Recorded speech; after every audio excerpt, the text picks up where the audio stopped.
Assalamualaikum warahmatullahi wabarakatuh. Pagi para pejuang SBMPTN UTBK 2021. Semoga masih bersemangat nih untuk ngebahas soal, karena untuk menjadi mahasiswa kalian tentunya harus juga berjuang yang ekstra keras. Oke, pada kesempatan kali ini kakak mau nge-share lagi soal tentang penalaran umum. Semoga soal ini bermanfaat bagi kalian dan kalian bisa lulus dengan nilai yang terbaik. Oke, selalu semangat ya. Selanjutnya langsung saja kita masuk kepada soal nomor 8.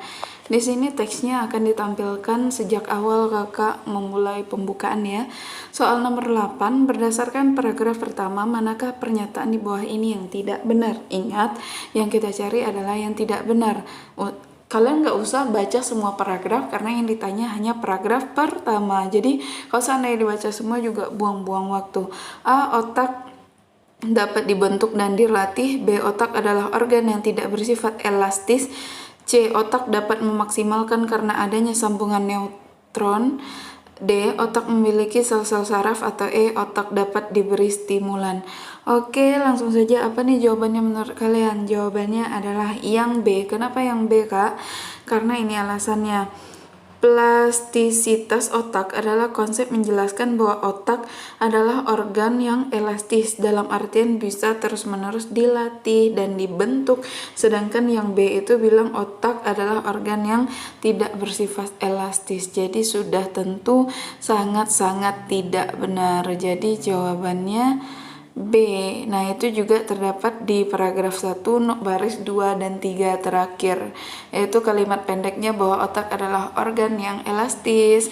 Nomor 9 di sini, berdasarkan paragraf kedua, berkesimpulan yang benar adalah A. Otak anak hanya dapat distimulan dengan bermain. C. Anak memiliki otak yang lebih elastis dibandingkan dengan orang dewasa. Itu B ya. Yang C, rajin membaca membuat banyak sel saraf otak tersambung. D. Merokok membuat banyak sel saraf otak terputus. Atau E. Rajin berolahraga membuat badan menjadi semakin sehat. Nah, apa nih jawabannya menurut kalian? Nah, menurut kakak jawabannya adalah C.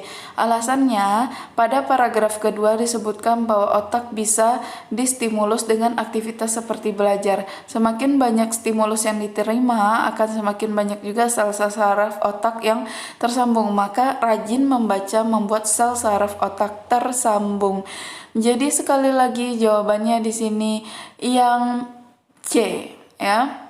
Oke, kalau langsung kita cek ke paragraf atas juga boleh. Di sini dijelaskan stimulan otak itu di paragraf 2 langsung baris pertama ya, dilakukan dengan aktivitas belajar seperti membaca, bermain, olahraga, serta kegiatan psikomotor. Nah, jadi udah jelas jawabannya yang C. Nomor 10, berdasarkan paragraf 2, pernyataan di bawah yang benar yaitu A. Terus-menerus bermain gadget dapat membuat otak anak berkembang optimal. B. Anak cerdas tidak pernah bermain gadget secara berlebihan. C. Bermain gadget sama efektifnya dengan aktivitas psikomotor lainnya dalam menstimulan otak. D. Bermain gadget lebih efektif untuk menstimulan otak anak dibanding dengan berinteraksi dengan orang nyata. Atau E. Berinteraksi dengan orang yang lebih efektif untuk menstimulan otak-otak dibanding dengan bermain gadget. Nah, apa nih jawaban menurut kalian yang benar? Jawabannya menurut kakak adalah yang E. Berikut pembahasannya. Berdasarkan paragraf 2, stimulan yang paling efektif adalah aktivitas psikomotor menggunakan semua sensor dan interaksi dengan orang nyata, sedangkan penggunaan gadget bukanlah stimulan yang ideal bagi anak. Kita cek paragraf 2, di sana kita jawabannya E tadi ya. Nah, kita cek paragraf 2.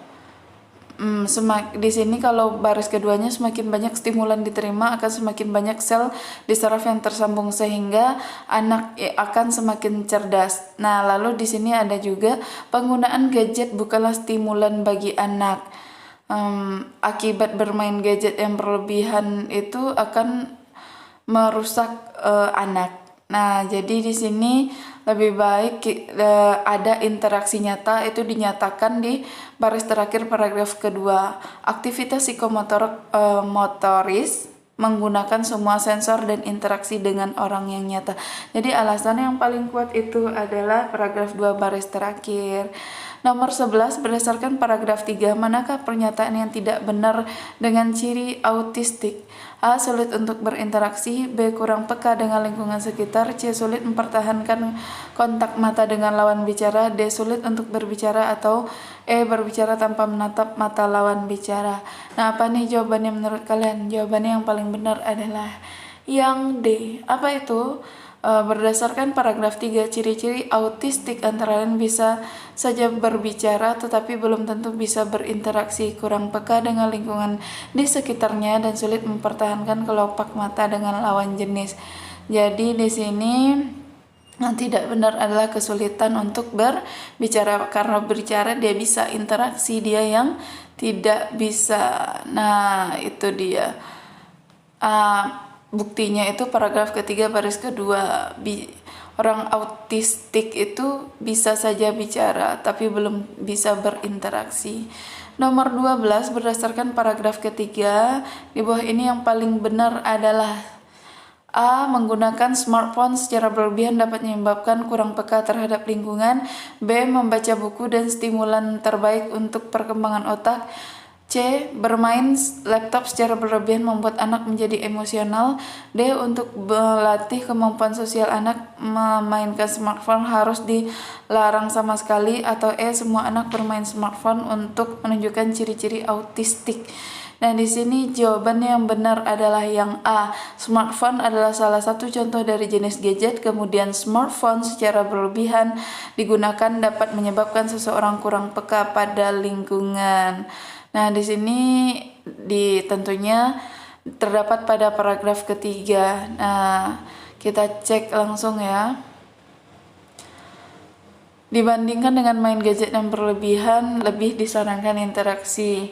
Jadi di sini kita lihat kalimat yang sebelumnya, kemampuan otak di baris keempat lah ya, dari baris keempat terakhir selain atau juga 5 dari bawah, kita hitungnya bukan dari atas ya.